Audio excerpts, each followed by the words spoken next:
बातमीचे प्रायोजक आहेत PG resort Nandurbar. शासकीय मालमत्तेवर अतिक्रमण भोवले। खांडबारा लोकनियुक्त सरपंच व सदस्य अपात्र।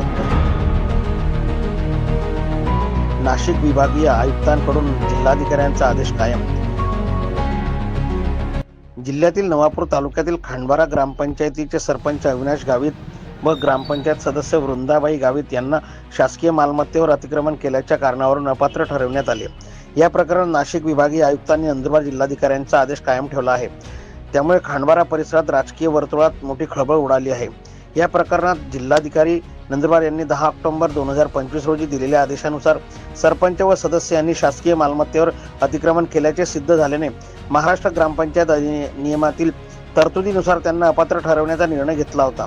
या संदर्भात दिनांक 18 मार्च 2025 रोजी मुख्य कार्यकारी अधिकारी यांनी सादर केलेल्या अहवालाच्या आधारे ही कारवाई करण्यात आली होती। खांडबारा येथील कैलास शंकर गावित यांनी 29 एप्रिल 2025 रोजी तक्रार दाखल करून सरपंच अविनाश गावित यांनी शासकीय निवासस्थानावर अतिक्रमण केल्याचा आरोप केला होता। तक्रारीनंतर करण्यात आलेल्या प्रत्यक्ष स्थळ पाहणीत सर्वोदय कॉलनीतील शासकीय मालमत्ता क्रमांक 460 व 461 वर अतिक्रमण झाल्याचे स्पष्ट झाले। याबाबत सर्व पुरावे, अहवाल व कागदपत्रांचा सखोल अभ्यास करून जिल्हाधिकाऱ्यांनी अपात्रतेचा आदेश पारित केला होता। दरम्यान या निर्णयाविरोधात सरपंच व सदस्य यांनी 15 दिवसांच्या आत नाशिक विभागीय आयुक्तांकडे अपील दाखल केले होते। मात्र नाशिक विभागीय आयुक्तांनी 15 डिसेंबर 2025 रोजी निकाल देत जिल्हाधिकारी नंदुरबार यांनी विवाद अर्ज क्रमांक 03/2025 व 04/2025 अंतर्गत 10 ऑक्टोबर 2025 रोजी पारित केलेला आदेश कायम ठेवण्यात येत असल्याचे स्पष्ट केले आहे।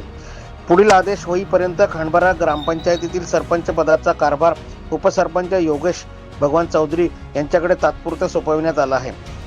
पुढील राजकीय घडामोडींकडे पंचक्रोशीचे लक्ष लागले आहे। नंददर्पण न्यूज साठी पुरुषोत्तम चौधरी, नंदुरबार।